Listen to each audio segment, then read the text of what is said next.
Twitter is an incredibly powerful online news and social networking service. It's in a unique league of its own due to several features that set it apart from other social networking platforms like Facebook, LinkedIn, and Google+. Firstly, one of the main functions and uses of Twitter is as a news and events broadcasting channel. In many ways, it's more like a news ticker than a social networking platform, albeit a news ticker where you get to choose what news you want to hear about by choosing who you follow.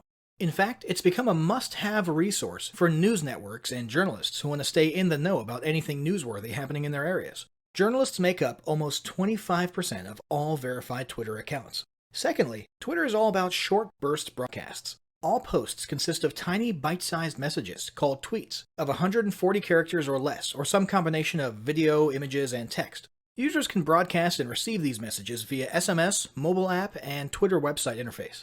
Interaction with these posts can take the form of replies, likes, and retweets, with the latter being the ultimate sign of a successful tweet. For businesses and organizations, Twitter is used not only as a place to network and broadcast news, but also as a way to keep audiences updated about content published elsewhere. For example, some businesses primarily use Twitter as the "hey look" step in their content marketing plan, in which they simply tweet every time they publish a new blog post on their website or a new video to their YouTube channel. Bottom line, Twitter is a powerful, short and sweet social broadcasting platform that can play a very significant and positive role in any business's online marketing strategy. Why advertise on Twitter? Advertising on Twitter could be one of the most impactful decisions you make in your business's online marketing strategy. Why? Because of the sheer numbers, for starters. There are well over 300 million active users on Twitter. Yep, you heard that right. And that's nothing compared to the total created accounts, which is sitting at over 1.3 billion. Yes, billion with a B. Of that gargantuan amount, around half, 550 million, actually ever tweet, and another 500 million visit the site each month to read tweets and news without logging into their accounts. 1/3 of all US social media users are on Twitter, and 80% of active users access the site via mobile. These days, anyone who is anyone is on Twitter, including over 80% of the world's leaders.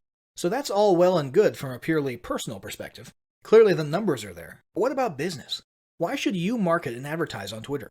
Well, if it's any indication, 65.8% of US businesses with 100 plus employees are marketing on Twitter. 58% of the world's top brands have built and maintained enormous Twitter followings of 100,000 or more. And how active are all these businesses on Twitter? 92% of them tweet more than once per day. Nearly half of them, 42%, tweet up to 5 times per day. And 20% of them go crazy and tweet up to 10 times each day. Yeah, there's a good bet these companies have a very good reason for putting so much marketing energy into Twitter. So the businesses and companies are clearly on board. But what do consumers think? Well, the average Twitter user follows 5 companies, and 80% of them have mentioned a brand or business in a tweet. 54% of consumers on Twitter reported they've taken action in response to seeing brands mentioned in tweets. For example, retweeting, going to the brand's website, or searching for the brand, and so on.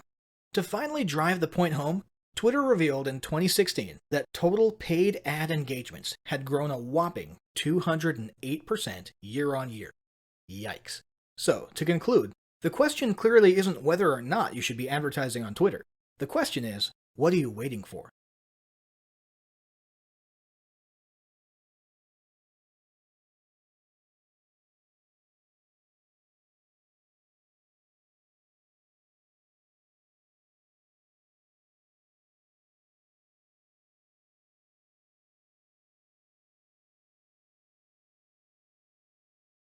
Establishing marketing goals is critical to the success of your Twitter advertising.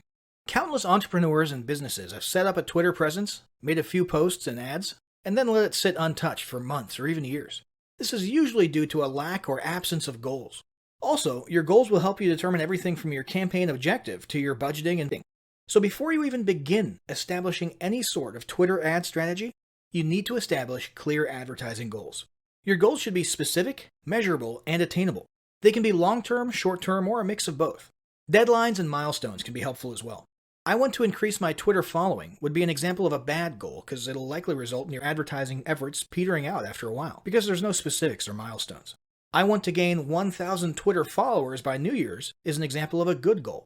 It's specific, measurable, and definitely attainable. Below are some examples of the various goal categories you might be using. First up, there's traffic to website, meaning sales, leads, and content. Probably one of the most popular goals of Twitter advertising is to follow Twitter traffic back to your own web properties.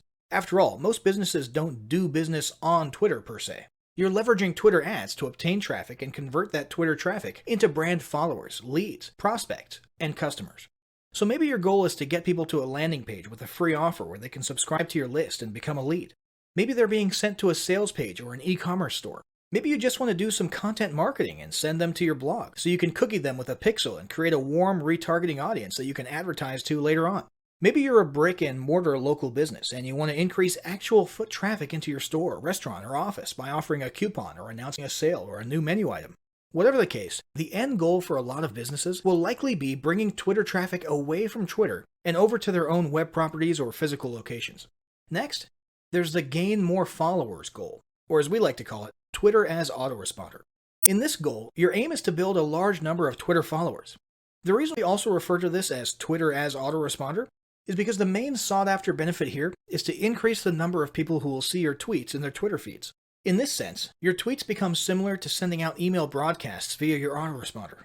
If you grow a large enough Twitter following, this can be very beneficial, and if your content is engaging enough to get a lot of traction in the form of likes, replies, and retweets, you can significantly increase the range of your organic reach into people's news feeds, to a point where your organic tweets are almost as far-reaching and effective as your paid ads.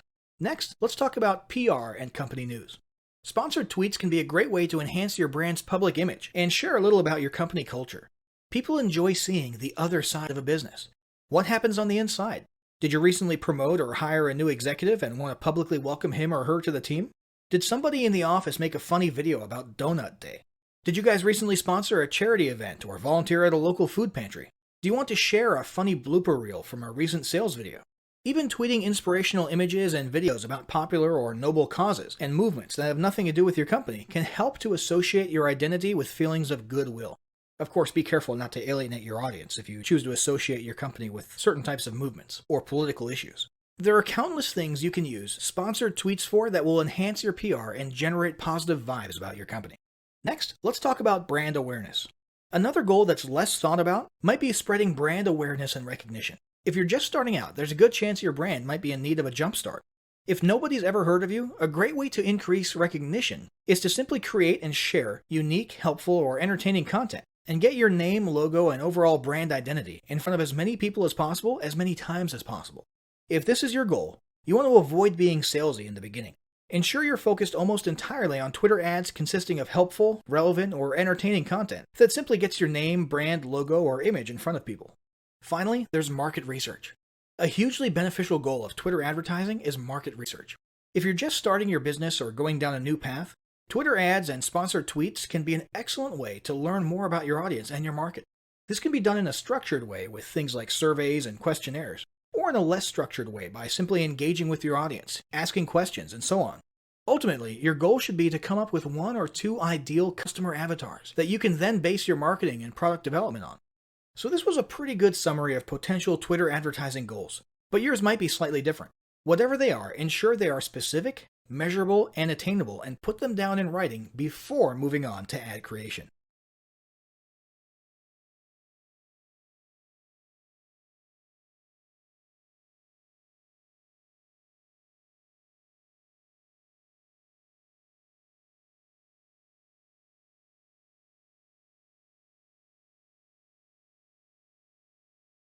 So, hopefully by now you've established your Twitter advertising goals. Now it's time to create a campaign, and the first step is deciding on a campaign type. There are 6 types of Twitter ad campaigns, also referred to as objectives. These include website traffic ads, Twitter following ads, tweet engagement ads, video view ads, brand awareness ads, and app installs. Depending on your goals, you might end up using just one, a few, or even all of these ad types at some point. We'll take a closer look at each ad type right now. First, one of the most common Twitter ad types is website clicks or website traffic. This is more or less exactly what it sounds like. Use this ad type to send traffic from Twitter to your website, a squeeze page, sales page, e-commerce store, or a piece of content like a blog post or article. For your ad creative, you can use either a website card or other media, or even just a textual tweet. Ideally, you'll want to include a very clear call to action in your ad to encourage people to not only click, but also to follow through with certain actions on your website or page. With website clicks, you're setting your bidding and budget in accordance with how many clicks you get to your website. Any other benefits you gain from from this ad, such as followers, retweets, likes, and so on, are completely free. Website click ads work great when combined with conversion tracking. Simply place your Twitter website tag, which is the name Twitter uses for their tracking pixels, on the appropriate page for the type of action you're tracking. For example, if you're collecting leads, place your code on the thank you page. The number of people tracked as arriving on that page tells you how many people filled out your lead form. We'll discuss more about conversion tracking and analysis later. For now, just know it's a good idea to have a website tag on as many of your pages as possible so you can make use of that information later on. Next, there's tweet engagement ads. Tweet engagement campaigns are an excellent way to boost your reach and the number of people interacting with and sharing your content. You can either create an ad creative for this purpose, or you can choose to use an existing organic tweet. Basically, a tweet engagement ad campaign promotes these tweets to a bigger, targeted audience that you otherwise wouldn't reach organically. Rather than painstakingly try to organically network your way in front of the perfect audience on Twitter, you can have any tweet appear in front of your ideal target audience right there in their Twitter newsfeeds. These tweets look and behave exactly like normal tweets, except that they have a small label on them that says promoted. This native look and feel really helps increase the amount of engagements you can expect to receive. In the case of tweet engagement campaigns, you're basically paying Twitter for every time a person interacts with your tweet in any way. This includes retweets, replies, likes, and pretty much any other interaction a person may have with your promoted tweet. Next, there's the increase followers campaign type. Twitter followers can be super valuable for your business. Unlike Facebook, where the percentage of your followers who see your organic posts is very small, with Twitter, your followers can pretty much be expected to see all your tweets. For that reason alone, the increase followers ad type can be very beneficial. Customers who follow you on Twitter are much more likely to become customers and advocates of your brand. According to Twitter's own research, 75% of consumers feel better about small and medium-sized businesses after following them on Twitter, and 69% have purchased from a business because of Twitter content once or more. This campaign promotes your actual Twitter account rather than the individual tweets to a target audience that you think might be interested in your brand. It does so by featuring your account in places like the Who to Follow panel and their home timeline. In this case, you'll be paying Twitter based on instances of people choosing to follow you. This can be an easy and relatively inexpensive way to accelerate your follower growth and significantly boost your organic reach. Next, there's brand awareness ads. Awareness campaigns can be incredibly helpful in getting your brand name or identity in front of as many eyeballs as possible, and ultimately drive better awareness for your business. This can be especially useful when you're a newer brand and you're looking for a quick boost in name recognition within your target market, niche, or industry. The ad in this case can be any typical promoted tweet, meaning text only or text and media, but the real difference is in what you're paying for. Rather than paying for specific actions taken by users on your tweets, you're paying for impressions. An impression is any time a tweet is made visible in someone's newsfeed. The great thing about this model is that impressions are dirt cheap. 1,000 impressions will typically cost you anywhere from a few dollars to $12, depending on things like targeting. The downside is that impressions come and go very quickly and don't necessarily produce direct ROI or results. A person could literally scroll or swipe past your tweet, barely noticing it, and that would count as one impression. If your goal is to get your brand in front of as many people as possible in a short amount of time, then this would be fine, because people would at least be getting exposed to your logo or image, even if they're not stopping to learn more. Just don't expect a ton of engagements or clicks from these tweets, although you'll get a little bit and it doesn't cost you extra. After that, there's video views, also known as promoted video. Video view ads are exactly what they sound like. You're exposing your video to as much of your target audience as possible and paying Twitter for each time a person watches that video. This is very powerful, because videos on Twitter are shown to drive the highest recall and emotional connection of any digital platform, according to business.twitter.com. Another recent addition that makes this advertising tool even more powerful is the autoplay feature, which causes your video ad to automatically start playing with no sound as users scroll past it in their timelines.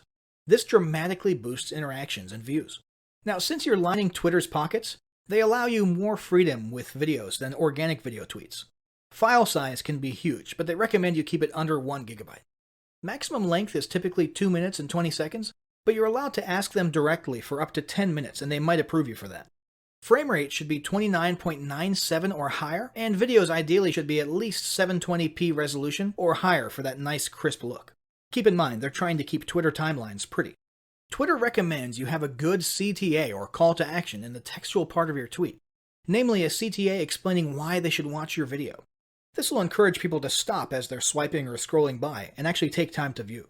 They also recommend you get the meat and potatoes of your message out clearly in the first 15 seconds and keep the rest of your message short and sweet. Now, a quick warning here. Twitter considers any instance of autoplay in the timeline at 50% view, lasting 2 seconds or more, to be a chargeable video view.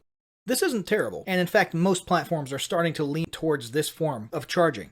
But it's important to note because it means you'll be paying even if people don't unmute or click to enlarge your video. This shouldn't discourage you, but just be aware of it when you're establishing your budget and your bidding. Last but not least, there's app installs and app re-engagement. This is a very powerful feature of Twitter advertising. This only applies to you if you have a mobile app of some sort, and if you do, you can create a promoted tweet that actually connects to your app on the App Store and pay Twitter for each time a person installs your app on their device. Beyond that, if you're looking to get more people to open that app later on, you can create Twitter ads that cause the app to open up on their device. This can be a great way to keep your mobile audience thinking about your brand or engaging with your software or content. You can choose to pay Twitter for clicks to install or for actually completed installations. And of course, you can pay them for clicks to open the app in the case of the app re-engagement ads. So, now that you've got a handle on creating Twitter ads, how do you ensure they're performing as well as they could, and how do you capitalize on that traffic you just paid good money for? That's what we'll be covering in the next section.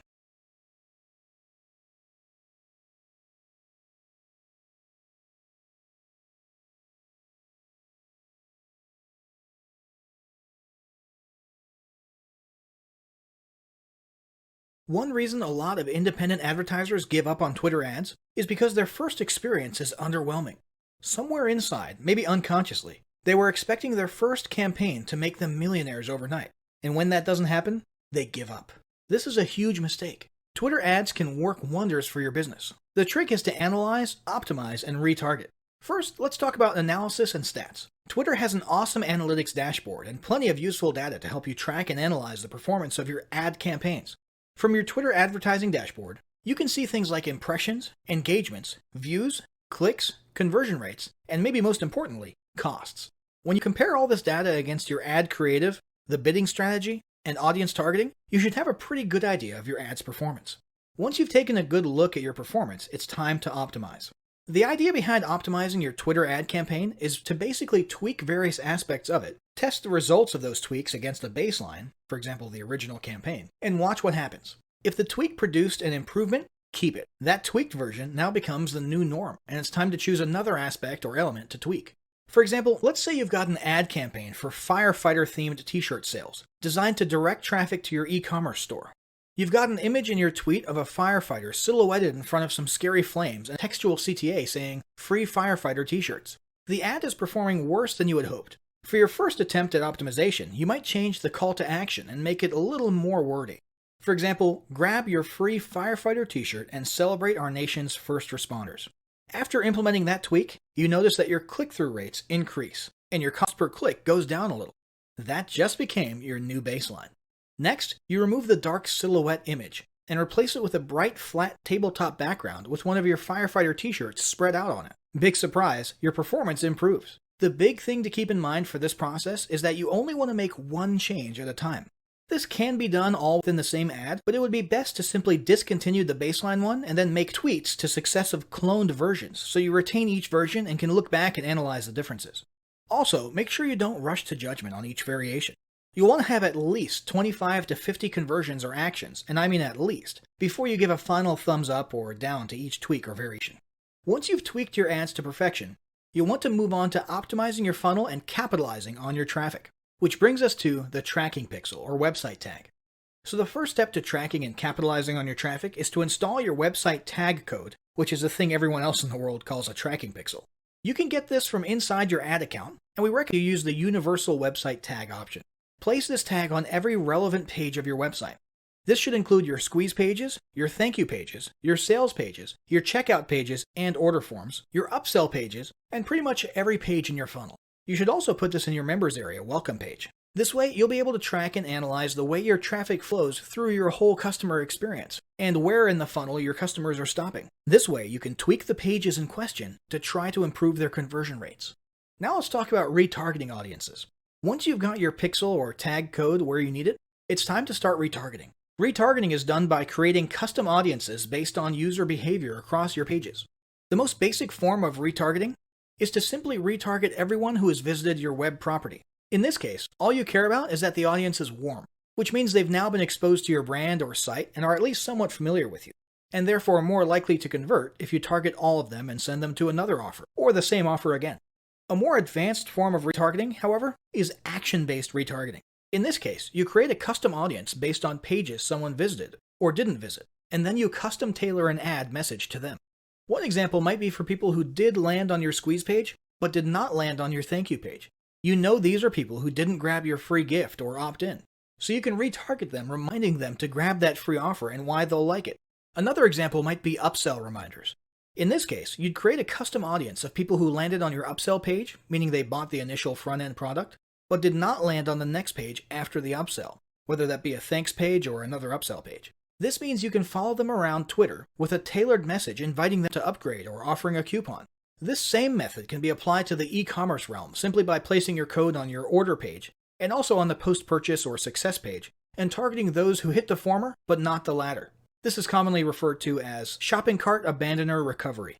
So there you have it, a clear strategy for leveraging paid ads on Twitter. But none of it will count for anything if you don't apply what you've learned. Make sure either you or your team start implementing what you've learned right away using the battle plan below. Step 1. Establish your big picture Twitter advertising goals and ensure they're specific, measurable, and attainable. Step 2. Choose an appropriate ad type or objective. Step 3. Make your targeting and budget decisions for your first ad in accordance with the goals you established at the beginning. Step 4. Design an ad creative that's eye-catching and engaging. Step 5. Analyze your performance after getting at least around 25 to 50 conversions. Step 6. Start tweaking and optimizing your campaign to boost performance.